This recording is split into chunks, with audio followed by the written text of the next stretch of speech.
Today's dedication is for Zahn, who gave me a very generous 1 year's worth of subscriptions on Patreon.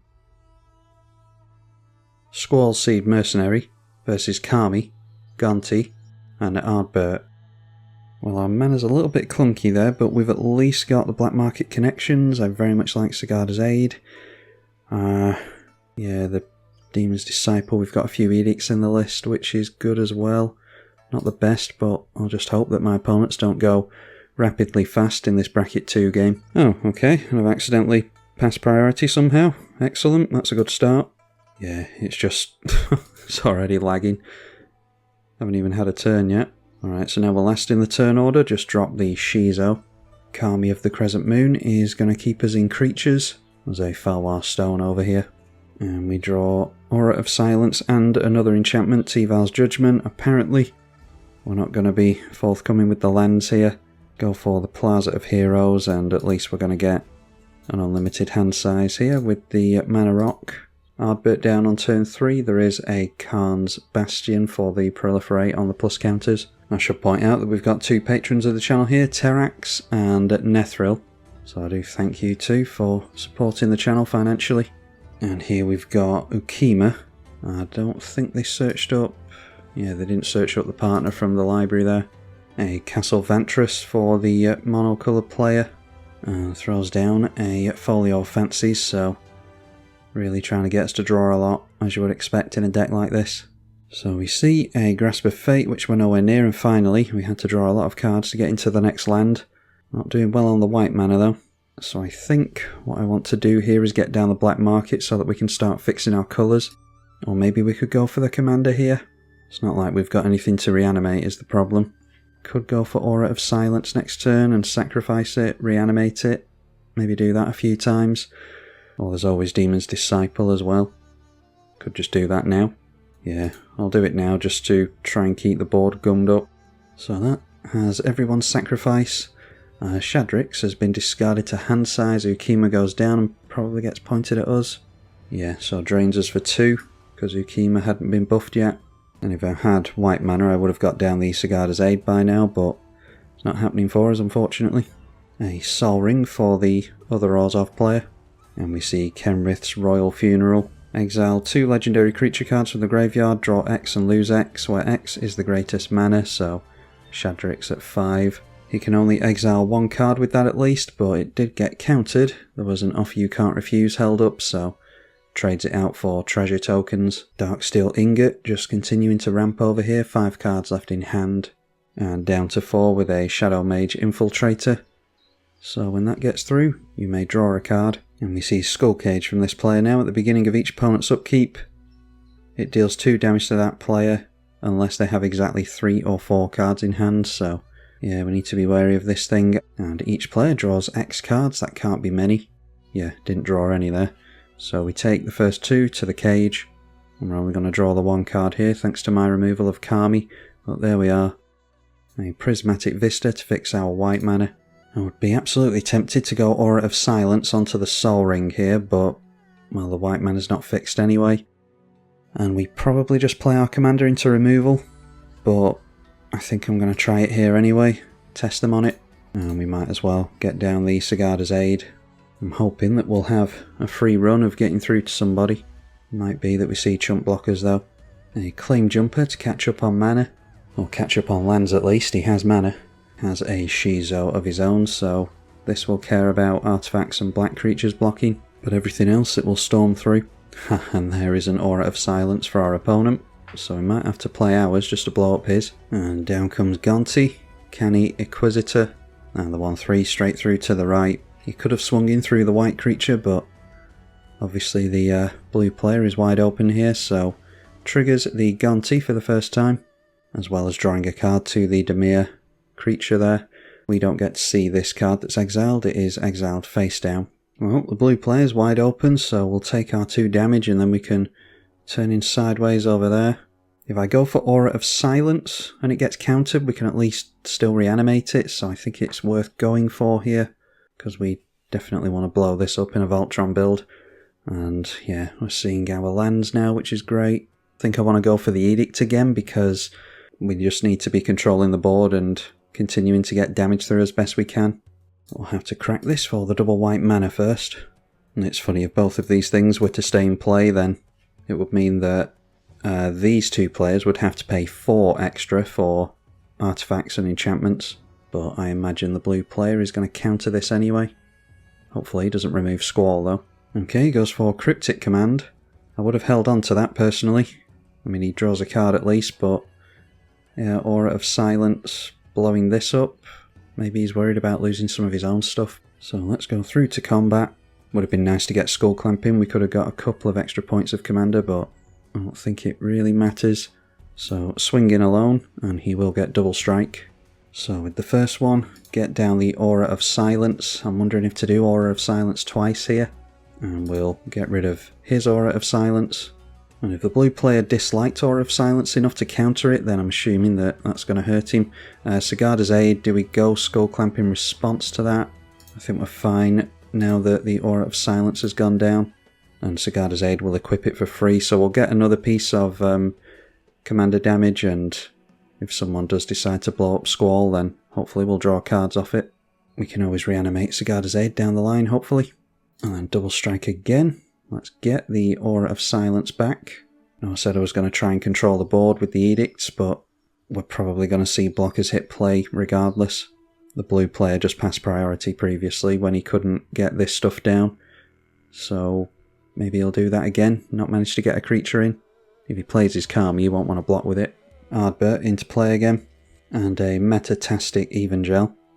So when it enters, proliferate, but it will get a plus counter onto Ardbert first.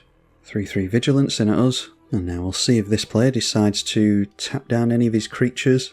You would assume that he's always going to swing in with this to draw. The Commander taps in towards us as well, and cards are exiled. A card is drawn from the Infiltrator.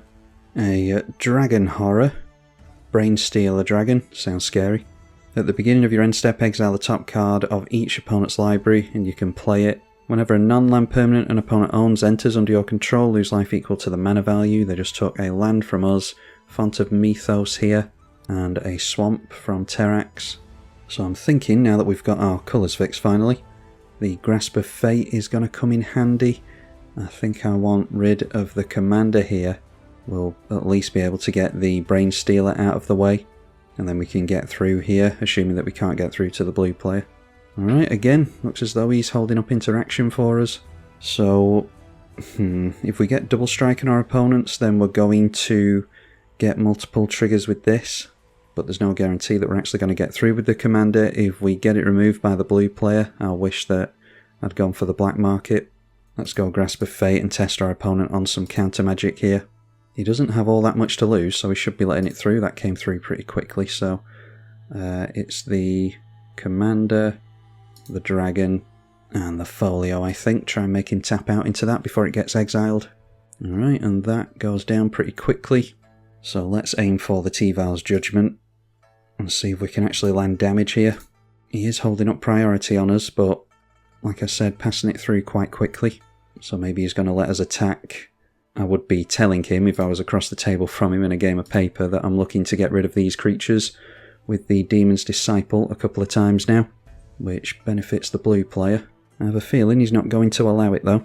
Well, we see a first hit, so we're getting rid of at least one. Demon's Disciple to control the board. It'd be nice to be reanimating Arid Mesas and Prismatic Vistas and stuff like that to ramp, but it's just not that kind of game for us. So Tival's Judgment triggers for the first time. Let's make a treasure token. It's not worthy that the Arden is underneath this, so I'm assuming that he's got removal for the Grasp of Fate. Sacrifice the Disciple to its own ability, ready for the second strike with Squall. Reanimate the Disciple again. And again, Tival's Judgment, we get to either draw a card or make a zombie here. I think I want to draw. We'll just hope that we don't see an edict. There's Arden, we're not drawing into any of the equipment, unfortunately. But anyhow, we can pass the turn at that. I think we get down a tap land here because we don't have anything for 2 mana. We have allowed Ardbert to keep his Sol Ring here at least. Decides to throw down a Heliod of the Sun Crowned.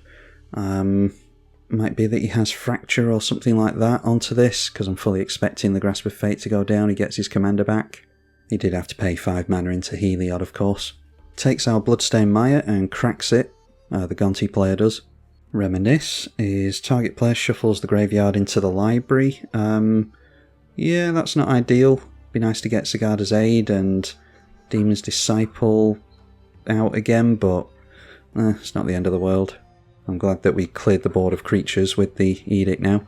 T-Val's Judgment will trigger again because we did just get ourselves into a... we did just see the cards leave the graveyard, so draw a card with that. And there's a Seal of Cleansing, another thing to abuse, so we can just do that multiple times next turn.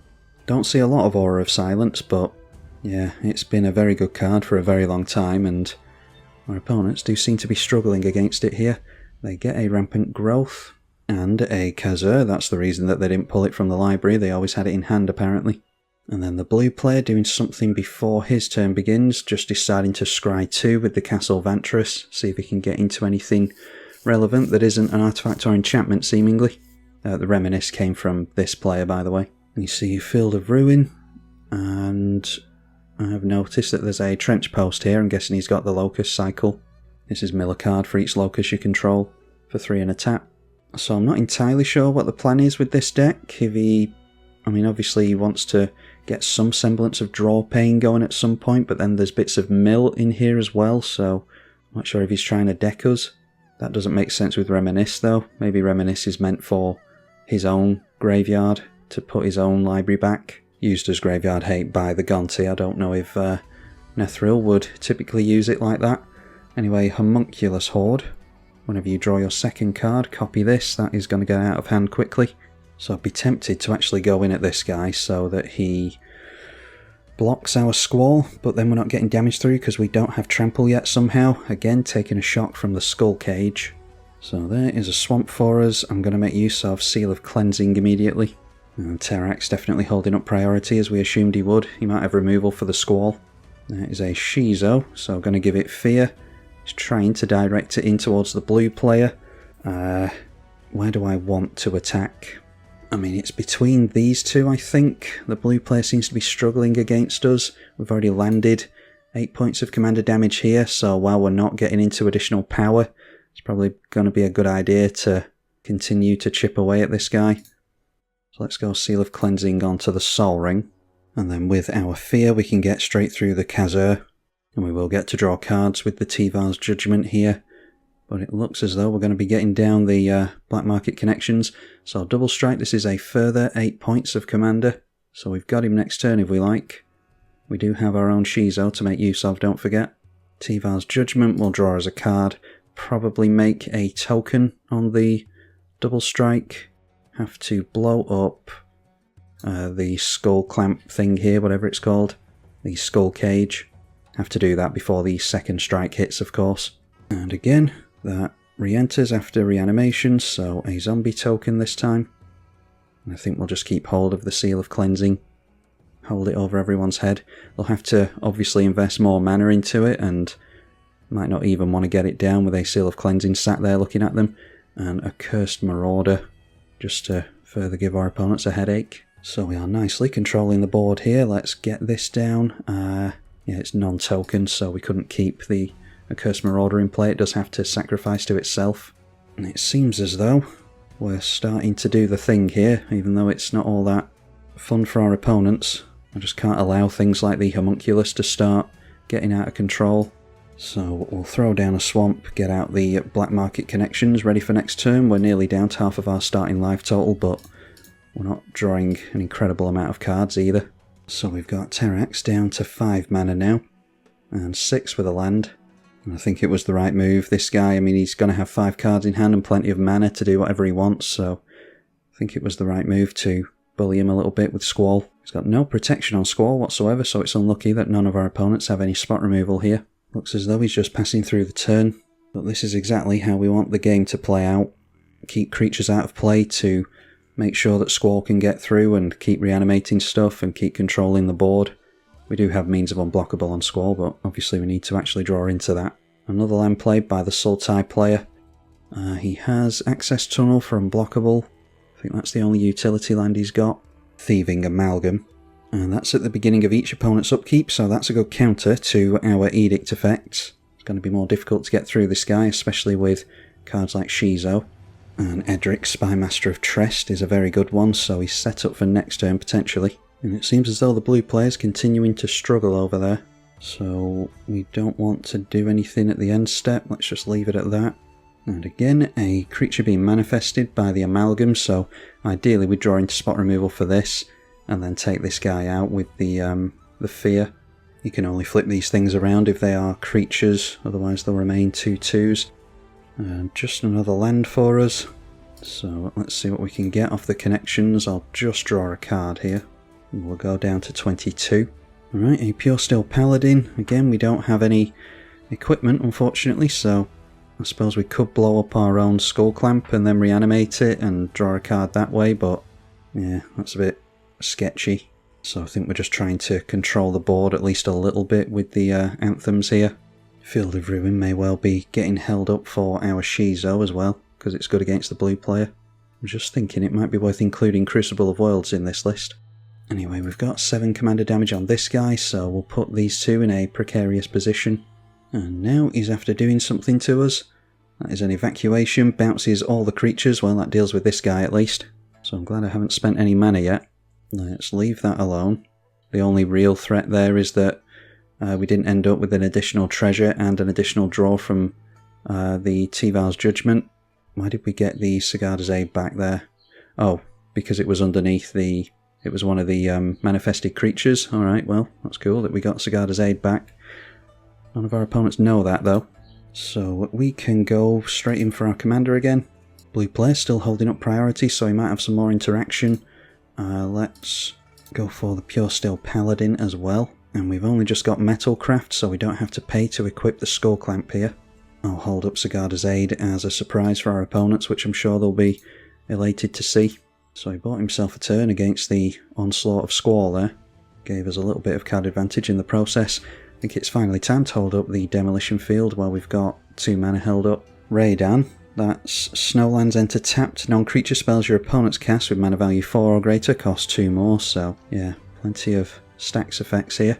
I don't think we've hardly got any spells at all that cost 4 or greater as it happens. Ratadrabik we want out of play as soon as possible. And I'm thinking, depending on what this player does, I'm going to go for Demolition Field onto the Field of Ruins so that we don't... Oh, we're less likely to use Shizo at some point. Throws out our Phyrexian Tower, which could be worth blowing up to reanimate so that we can start abusing Skull Clamp a bit easier. It might be worth going for that instead. Anyway, the Thieving Amalgam back into play, so we're just back to square one with that pretty much. Mimeoplasm entering play as well. He has both Khazur and Ukima, as well as the Shadow Mage. Oh, we can exile from other people's graveyards as well, alright, so it becomes Shadrix, and he gets rid of the Accursed Marauder. That means that we get to draw a card. Tival's Judgment has got some value for us here. We just draw straight into another one. This is why we have plenty of redundancy in the list. Shadrix triggers at the beginning of combat, so we really want to be trying to see Unblockable with Squall. Unblockable enough to get through this player. Flying won't do it anymore, unfortunately. We need to be seeing Trailblazer's Boots or Brotherhood Regalia, something like that. We've got protection from black in the list in the form of Feast and Famine. So, yeah, there's ways and means of getting through. This is bracket 2, like I said, so I think I've only got the one tutor in Stoneforge Mystic. Maybe I've got another one. Now, we'll see if I regret not blowing this up, because I want to try and get the Phyrexian Tower.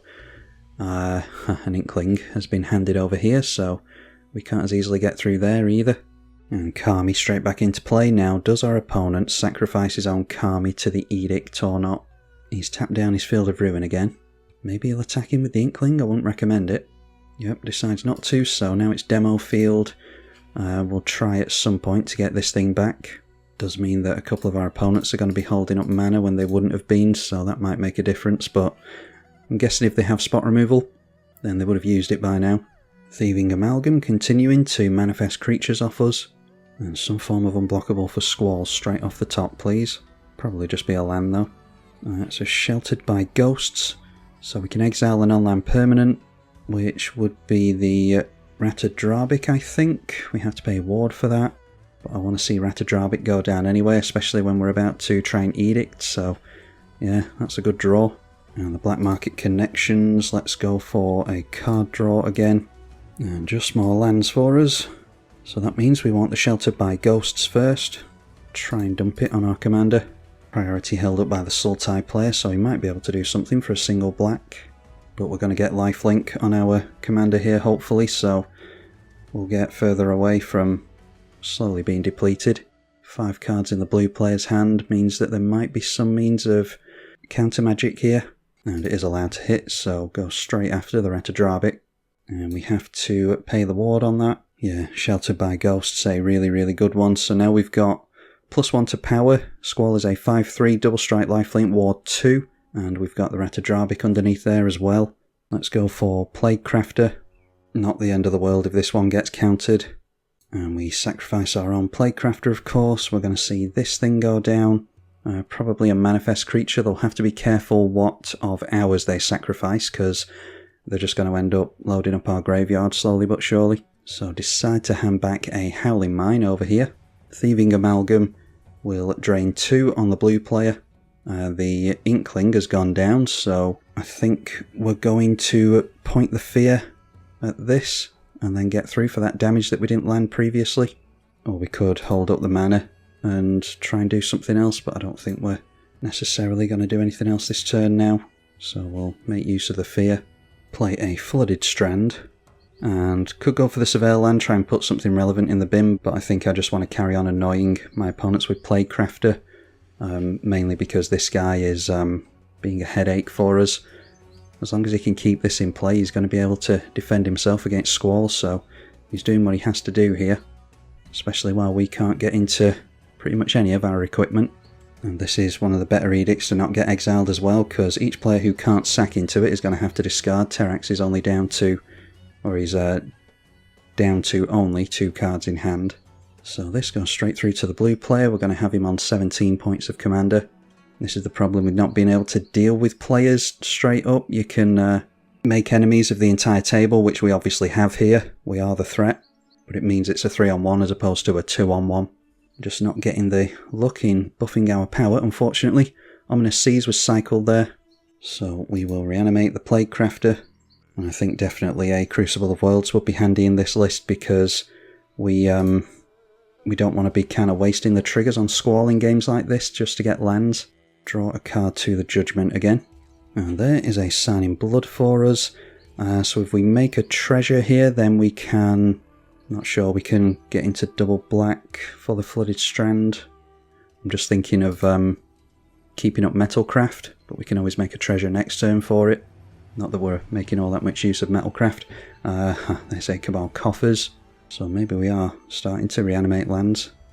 Although we're not really struggling on the mana front, we've got a very low curve deck here. We do get drained for 2 by the Amalgam. Abzan Battle Priest has been discarded. Oh, I didn't see previously, there's an Ancestral Vision has been suspended here as well. Obviously the Kami goes down, and now we hit for the second strike, so we'll be at 28 life. And I think it does just have to be Plaguecrafter, as tempted as I am to go for that Cabal Coffers, because these are 2 very good creatures that we want to see the back of. I think he has to get rid of these Shadrix here. So Plaguecrafter on the stack. Tival's Judgment makes us a treasure token, because I want to draw to the Sign in Blood if we can. And this does mean Plaguecrafter is going to sit in the bin and it's susceptible to graveyard hate, but we kind of deserve it at this point. We'll play at least a little bit fair. Okay, so let's go for the double black, and again we're losing out on Metalcraft here, but we've got Sigarda's Aid in hand anyway. So we'll go down to 26 and draw a couple of cards, see if we can actually get some decent cards into hand. Been very, very slow here. I do apologise to my opponents. Sword of Fire and Ice could probably help us, especially against the blue player who's not having the best of luck against us. We just drew into the shadowy backstreet, so I now can't fetch that with the Wooded Strand. Or Flooded Strand. Maybe it was wooded before it got flooded. Okay, pass it at that. Taser was forced to be discarded. A Sapphire Medallion as well. Would have had to pay 4 mana for. And Terrax is now in top deck mode with no access to his commander because he decided to keep it under here. And now during the upkeep of the Sultai player, Terrax is looking to do something. Can he give lifelink to anything? Another target creature gains lifelink, okay. Not as important when we're looking at commander damage. a Stolen Goods. Exile cards from the top of the library until you see a non-land. You can play it without paying the mana cost. So how many cards did they get to exile from us? Only a Midnight Reaper, which would have been good earlier than now. Obviously, every time we edict into a Midnight Reaper, we'll lose a life and draw a card. Although I should note that this is damage. So if we were to put lifelink on this, it would negate the damage it deals to us, which might be handy if you're teetering at the brink. Might actually be worth him playing Midnight Reaper if he's going to be getting his creatures destroyed all the time. Decides instead to play the Gonti, so we will have protection from that at least with the Sword of Fire and Ice.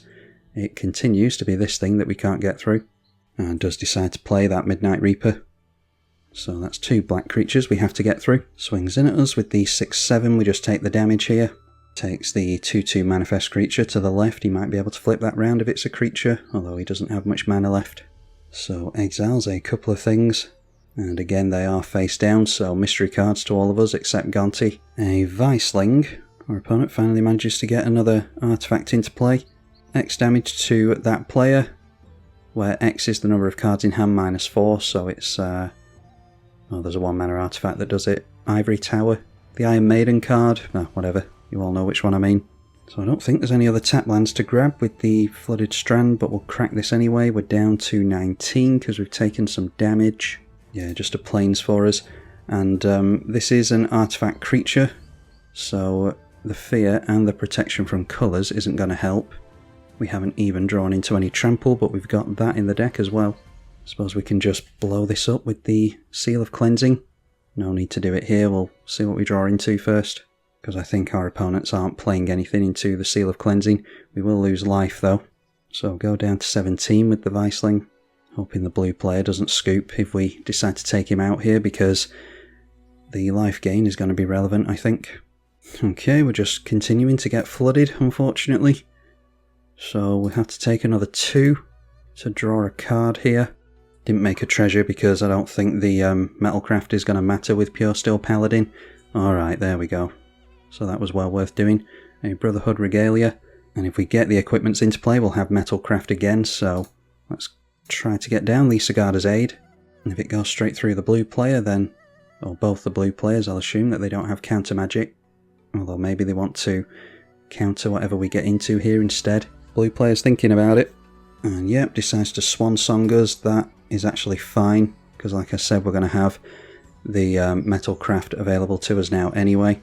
Plus we could always rely on Arden if we wanted to. So let's go for the Regalia instead, after successfully baiting out the counter magic. And we draw a card when that enters. I'm going to try and equip this for 0 straight away. And another land. And with the Sword of Fire and Ice we'll get 2 triggers, not only for card draw, but we can shock the Viceling out of the way as well. Once again keeping hold of the Seal of Cleansing. So we'll drop the sword here. Might be that this player can blow up the Regalia and then block the Squall, but we just have to make him do it at the end of the day. It's noteworthy that actually if we take this guy out on the first strike, which we will, we won't get the double strike, so that's noteworthy. But I think we're fine. Just have to take players out while we've got the chance. So draw another card, Fleshbag Marauder, equip the Squall, and the blue player is continuing to hold up priority against us. But we've got Ward, so it's not likely that he's going to do anything to us, and we've got Pro Blue now anyway. So I'm going to take my chance against the middle player. 7/5, lifelink, double strike, Pro Blue and red. It can't be blocked with Ward 4, or 2 instances of Ward 2, just in case that's relevant. So we'll take out what I fear is the biggest threat at the table, apart from us of course. See how much quicker we can try to get victories through when we actually draw into our equipment. And I think now might be a good time to get the Cabal Coffers in play, or maybe the Phyrexian Tower would be better so that we can equip the bird with Skull Clamp. Alright, so we do take that guy out. We'll reanimate the Phyrexian Tower. Argument to be made for Plague Crafter to make our opponents discard, but I'm going to go for the Tower here. Sword of Fire and Ice blows up the Viceling. And there we see Mask of Memory, which can set us up for the second strike. We can draw 2 and discard 1, and then the thing we discard we can reanimate. Let's draw another card, see if we can get into non-lands. Okay, apparently not. So we might as well... I'll go for the Shadowy Backstreet, get that intact. And Burnished Heart can just go into the graveyard. Play the Mask of Memory. Or actually, maybe it's worth holding up the Plaza of Heroes at this point to give Indestructible. That's probably going to be a more intelligent idea, so Sword of Fire and Ice equips onto the Pure Steel. Then we can use it as a blocker potentially. We'll go Skull Clamp onto the bird to make our opponents think twice about swinging into that as well. And yeah, we'll just hold everything else back. Aerith Gainsborough. Not sure if our opponent's going to be able to set up some kind of combo with the Heliod. Don't have a means of exiling it at the moment. Kambal is going to drain us nicely. Again, we don't necessarily care about how much life he has. We care about how much life we have though. And we didn't get that second strike for more life gain either. Blue player down to 2 cards in hand and hasn't really been able to do much all game. There is a Jace, Wielder of Mysteries, so he's obviously looking to draw his entire deck. He will be drained for 2 by Kambal, which will put plus counters on Aerith, and Heliod will put it on something as well. We mill 2 cards and he draws. I think I've been milling the Orzhov player personally because he just gave us a Dorothy Voidwalker. And then Field of Ruin, finally. Too late for our opponent unfortunately, but Shizo is going to get blown up. It will ramp Terrax ahead at least because Field of Ruin gets everyone into a land. That's why I always run Demo Field over Field of Ruin, because it's only you and the target player that gets the land. Make a swamp just in case we decide on Cabal Coffers. And I think we don't necessarily need to go for the bird now. Being sacrificed into the Phyrexian Tower, let's see what we draw first. And now during our upkeep, our opponent's able to do something to us. Nope, just tapping out apparently. And there we see some Graveyard Hate in Jarina, as well as protection for our commander. Let's be a little bit more aggressive on this, make a treasure and draw a card.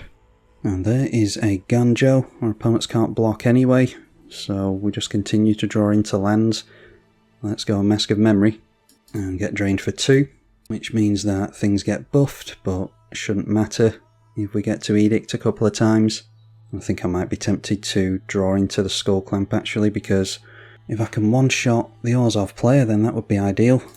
We are going to draw to the Paladin, but the game is just absolutely convinced that it wants to take forever apparently. Equip up the Squall, play the Fleshbag Marauder. Our opponent probably gets rid of Aerith and dumps the plus counters on Kambal, and that's exactly what he does. So Kambal jumps up to a 6-7. I very much want to land double strike damage to keep our mana up and get the maximum number of triggers here, so I'm going to leave 2 players in play when I could get rid of 1, which isn't necessarily the best idea. Let's get rid of this bird to draw some cards here, or we could do that after combat I suppose, while we've got free equips. Yeah, we could get into irrelevant equipment, so let's do it now. This is why we wanted the Phyrexian Tower. I don't have that many means of sacrificing, but it can come in handy. And he fell the Profane to destroy a Planeswalker, so let's just play the Orzhov Signet with that floating mana. Get drained for 2. Heliod puts a plus counter on Kambal. We're going to reanimate the Plague Crafter anyway, so put the clamp onto Squall, get the maximum amount of damage in. We're still not one-shotting him though, unfortunately. What we are going to do is gain 14 life, so now can't be blocked. And Sword of Fire and Ice, we will just ping away at faces, because Planeswalkers and creatures are about to be dealt with. Mask of Memory, let's Squall when we select it. It has to put a target on the stack, so Plague Crafter, and then we'll see Mask of Memory resolve for the double strike. So draw 2, discard 1. There we go. Bit too late, but Blackblade Reforged. So let's just discard a basic and I'll probably reanimate something more exciting from the bin. Plague Crafter enters, we know what that does by now. Tival's Judgment. We'll make a zombie token, sack the Crafter, draw a card to the Sword of Fire and Ice. And alright, there we go. Finally starting to see a bit more stuff here. So probably worth getting in Sigarda's Aid at this point. Ping the blue player. Squall goes after Sigarda's Aid. And we'll draw 2, discard 1 again. And there we see another Edict. Throw away a basic. And Tival's Judgment. Let's just make a treasure token here. So we're giving each of our opponents another chance. But it sets us up for actually being able to do something.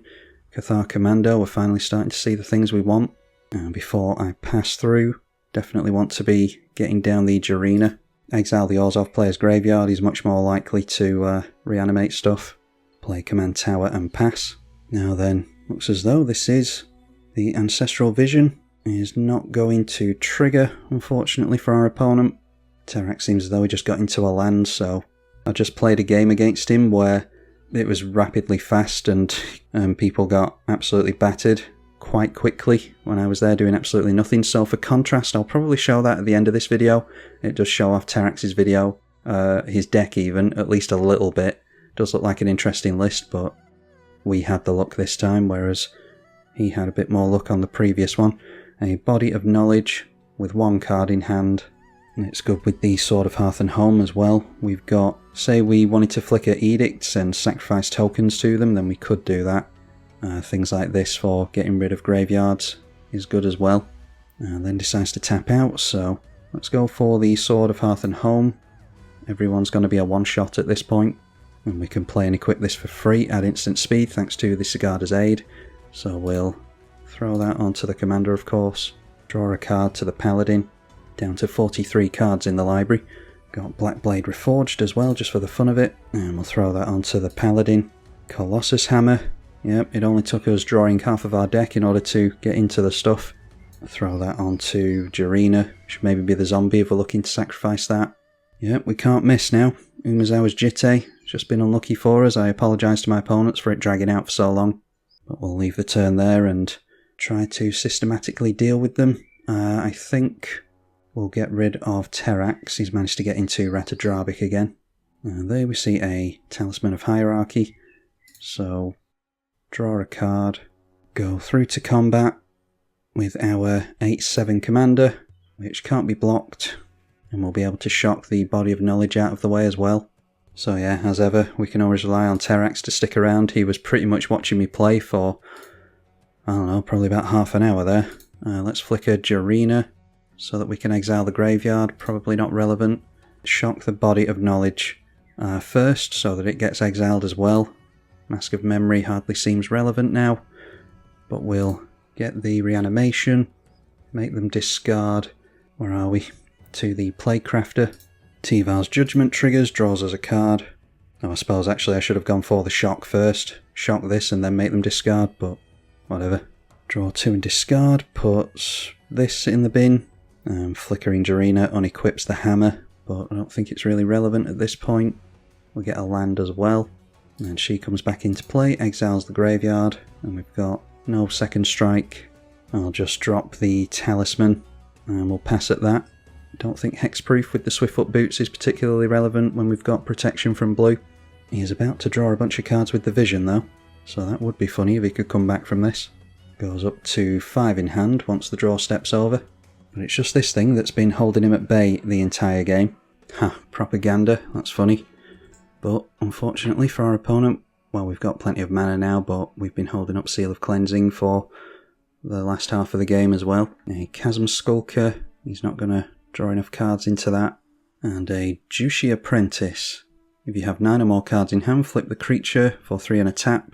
And then it's 5 tap, target player draws X, where X is the number of cards in hand, so yeah, his game plan hasn't managed to work for him, unfortunately. So I'm grateful during this game that we managed to play against 2 patrons. They do understand the plight of playing on Magic Online, and we've stuck it out during this massive grind fest here. It won't feel like too much for you once I've edited it all down, but they've hardly got to do anything for a lot of the game here, so that means just pretty much watching me play. That's a shame that we only draw into the Buster Sword now, but not going to waste my opponent's time. So we'll go straight through to combat, and we have to pay the tax on the propaganda. Luckily we're only ever going to be attacking him with 1 creature in this list. And awesome, there we go, finally over. I'll go on to show you that first gameplay now, to show you the stark contrast in which games can occur. A lot of times people judge a deck based on the one game in which it does well. They can't judge it on all the games that they don't see in which it doesn't perform very well, and obviously I'm more inclined to show you the deck performing well because that's what we're most interested in. But Terrax had a decent showing on the previous run, so it's only fair to show you that as well, if any of you are interested in that commander. So hopefully you all enjoyed the video. Massive thank you to the patrons, especially Terrax and Nethril. Hopefully see you all in the next one. I'm tribalkai. Thank you for watching. This is where it helps to play weaker, slower cards like Burnished Heart. Means that you're not as much of a threat. Brina being played into the Aardbert, so triggers it a couple of times. Gets 2+ counters on it, and it's gained Menace and Vigilance. Goes in with Galta for commander damage, and we take the hit from the Apparition. So put 2+ counters on the Apparition, and it is about to proliferate. And another Edict in the Plaguecrafter. Hopefully we can survive long enough. Because we're not drawing into lands, so I'm glad I got down the Burnished Heart previously. Just going to use that to block and sack. Down to 23 off that Sylvan Library. And it looks as though we're going to see a legendary creature. Plays another Galta, the Stampede Tyrant. And that means he'll definitely be able to afford this one, but this is the better of the two Galtas, I think. Any number of creatures from hand onto battlefield, he's got 5 cards in hand. And only gets the one. That is Emergent Woodworm with backup 3. So he's able to put plus counters on the Galta like it's not big enough. It does have Trample, of course, and it's a 15/15. 2/2 Shadowrite Priest wants to swing in at us. So Brina is influencing people here. And it's likely that this stuff's going to have Menace anyway, so maybe we should block here, but I'm going to try my luck and take the damage. We do get attacked, but it's by the Flyer. Damage has been spread around. Brina to the left, Aardbert down the middle, and we get the Proliferator. So now this thing has 3 counters on the Aardbert and 6 on Brina. Might as well just look at cracking the Burnished Heart now. Shadowborn Apostle chump blocks. Yep, still not seen lands, annoyingly, so I think what I would have been tempted to do there is go for Plaguecrafter and Fleshbag. Plays into the hand of this guy, but it would reduce his mana at least. Let's just try to draw into a land, and then hopefully our commander with a Sign in Blood. Alright, and we do get into one. Also drew into the new Tival's Judgment. Down to 16, being super aggressive. Played Tribute to the World Tree, and Omnath into that, gets some plus counters. He didn't buff the Woodworm, obviously, during the previous turn, so not as much of a chance to get into a free permanent here. Although he has potentially stacked the top of his library with the Sylvan Library. And the client's lagging as it tends to. Galta is going in against Terax, so Obtruse Apparition. And that will exile a non-land permanent, but they can cast it. So that's one of the biggest threats that the table dealt with. Does manage to get into a free Mana Gorger Hydra, which is going to get massive plus counters, making a massive amount of appearance in games recently for me. Mana being floated into the Omnath, and as long as that stays in play, he'll keep that mana. The first counter going on Mana Gorger, we see Morbid Opportunist, which is not a cleric, but obviously he's looking to sacrifice those to draw cards.